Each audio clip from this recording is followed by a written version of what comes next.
मूर्ख से पड़ा पाला। एक मजेदार कहानी। बादशाह अकबर अपने मन में आने वाले हर तरह के सवाल, चाहे वे कितने ही उटपटांग क्यों ना हो, हमेशा बीरबल से पूछ लेते थे और अपेक्षा रखते थे कि बीरबल उसे उसका उत्तर दे। एक बार अकबर और बीरबल साथ में बैठे हुए थे। तब अकबर ने बीरबल से कहा, बीरबल, मुझे एक ख्याल हमेशा ही आता है कि तुम जो इतने बुद्धिशाली हो, तो तुम्हारे जो पिता है वे कितने बुद्धिशाली होंगे।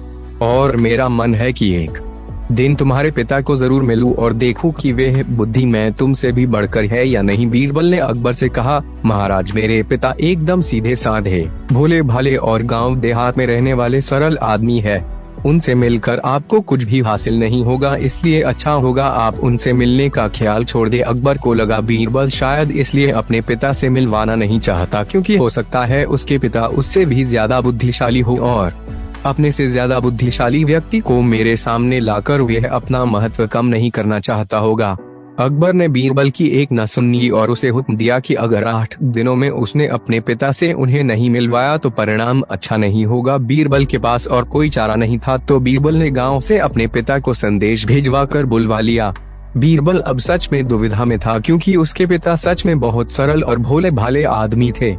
बीरबल ने अपने पिता को अच्छे नए कपड़े खरीद कर दिए और उन्हें एक बात कही कि चाहे कुछ भी हो जाए, अकबर कुछ भला बुरा कहे या गुस्सा करें, आपको उनके सामने बिल्कुल मुंह नहीं खोलना है। बीरबल के पिता अपने बेटे की बात मानकर अकबर के दरबार में गए। उनको देखते ही अकबर ने पहचान लिया कि वे बीरबल के पिता है, लेकिन सिर्फ बात शुरू करने के लिए अकबर ने कहा, क्या आप ही बीरबल के पिता है? बीरबल के पिता बिना कुछ बोले वहीं पर शांति से खड़े रहे, जैसे उन्हें अकबर की भाषा समझ में ही ना आ रही हो। अकबर ने एक के बाद एक कई सवाल किए। आपके गांव का नाम क्या है? गांव में सभी लोग कैसे हैं? इस साल बारिश हुई या नहीं और फसल कैसी है? लेकिन बीरबल के पिता अपने बेटे के समझाए अनुसार एक भी शब्द नहीं बोले। अकबर को गुस्सा आ गया और वह बड़बड़ाने लगा, कैसे मूर्ख से आज पाला पड़ गया है। मेरी ही मती मारी गई थी जो ऐसे मूर्ख को अपने पास बुलवाए जो इतने सरल सवालों के जवाब भी नहीं दे सकता। मूर्ख शब्द सुनकर बीरबल के पिता को मन ही मन काफी गुस्सा आया, लेकिन फिर भी वे शांत रहे। आखिरकार अकबर ने उन्हें जाने के लिए कह दिया। वो वहां से चले गए और घर जाकर बेटे बीरबल को सारी बात बताई।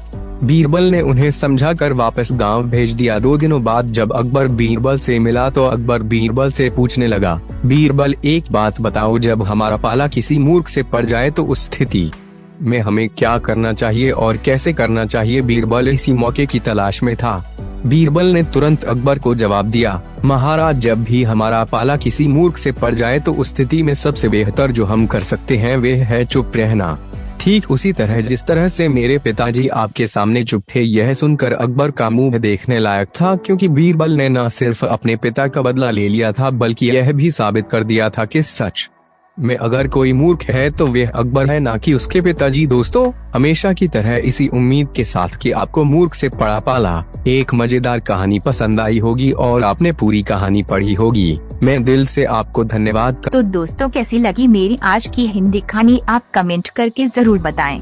अगर आपने अभी तक मेरा चैनल सब्सक्राइब नहीं किया है तो जल्दी से सब्सक्राइब करें और बेल आइकन दबा दें ताकि मेरी हिंदी कहानी जल्द से जल्द आ सके। तो अब मिलते हैं आपसे दूसरे वीडियो में, तब तक के लिए जय हिंद दोस्तों।